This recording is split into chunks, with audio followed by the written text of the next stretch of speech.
Selamat pagi semuanya. Perkenalkan, nama saya Weldon Abednego dengan NPM 2551172 dari Fakultas Hukum Universitas Internasional Batam. Pada video kali ini saya akan menyampaikan materi dari mata kuliah Pengantar Hukum Indonesia dengan topik sumber hukum di Indonesia. Nah, kenapa sih materi ini sangat penting? Karena sumber hukum menjadi dasar bagi terbentuknya aturan hukum yang berlaku dan mengikat di Indonesia. Dengan memahami sumber hukum, kita dapat mengetahui dari mana hukum itu berasal dan bagaimana hukum itu diterapkan di dalam kehidupan kita sehari-hari.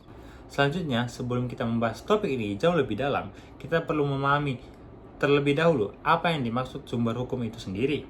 Secara sederhana, sumber hukum adalah segala sesuatu yang menjadi asal atau dasar terbentuknya aturan hukum yang berlaku dalam suatu negara. Dari sumber hukum inilah lahir norma dan aturan yang mengikat masyarakat serta dapat dipaksakan pelaksanaannya oleh negara.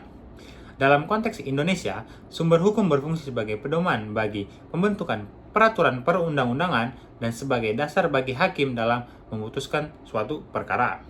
Konsep hukum ini sejalan dengan Pasal 1 ayat 3 Undang-Undang Dasar Negara Republik Indonesia tahun 1945 yang menyatakan bahwa negara Indonesia adalah negara hukum. Artinya, seluruh tindakan penyelenggara negara harus berdasarkan hukum yang jelas dan sah.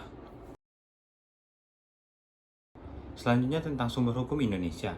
Nah, sumber hukum Indonesia ini yang pertama sumber hukum material. Sumber hukum material adalah faktor-faktor yang memengaruhi isi atau substansi dari suatu aturan hukum.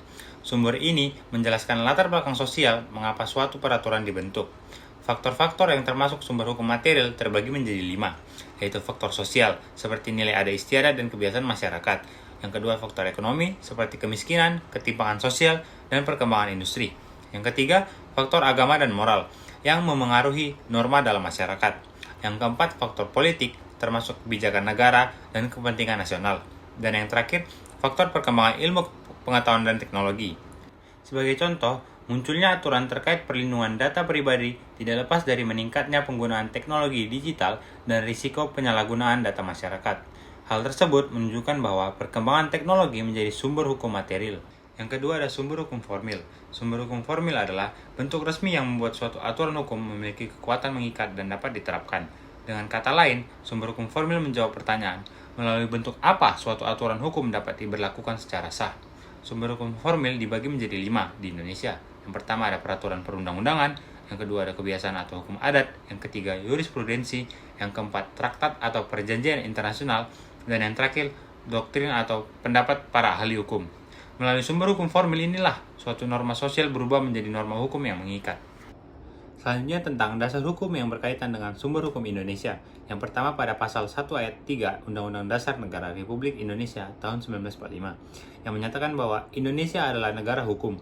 Pasal ini menegaskan bahwa seluruh penyelenggara negara harus didasarkan pada hukum. Yang kedua pasal 7 ayat 1 Undang-Undang Nomor 12 tahun 2011 tentang pembentukan peraturan perundang-undangan sebagaimana telah diubah dengan Undang-Undang Nomor 13 tahun 2022 yang mengatur hierarki peraturan perundang-undangan di Indonesia. Yang ketiga pada pasal 5 ayat 1 Undang-Undang Nomor 48 tahun 2009 tentang kekuasaan kehakiman yang menyatakan bahwa hakim wajib menggali, mengikuti dan memahami nilai-nilai hukum dan rasa keadilan yang hidup dalam masyarakat. Ketentuan ini menunjukkan pengakuan terhadap hukum tidak tertulis atau hukum adat sebagai sumber hukum. Kita masuk dalam satu contoh kasus. Maraknya penyebaran berita bohong atau hoaks melalui media sosial mendorong pemerintah untuk membentuk dan menerapkan Undang-Undang Informasi dan Transaksi Elektronik atau yang biasa disebut UU ITE. Dalam hal ini, perkembangan teknologi dan keresahan masyarakat merupakan sumber hukum material.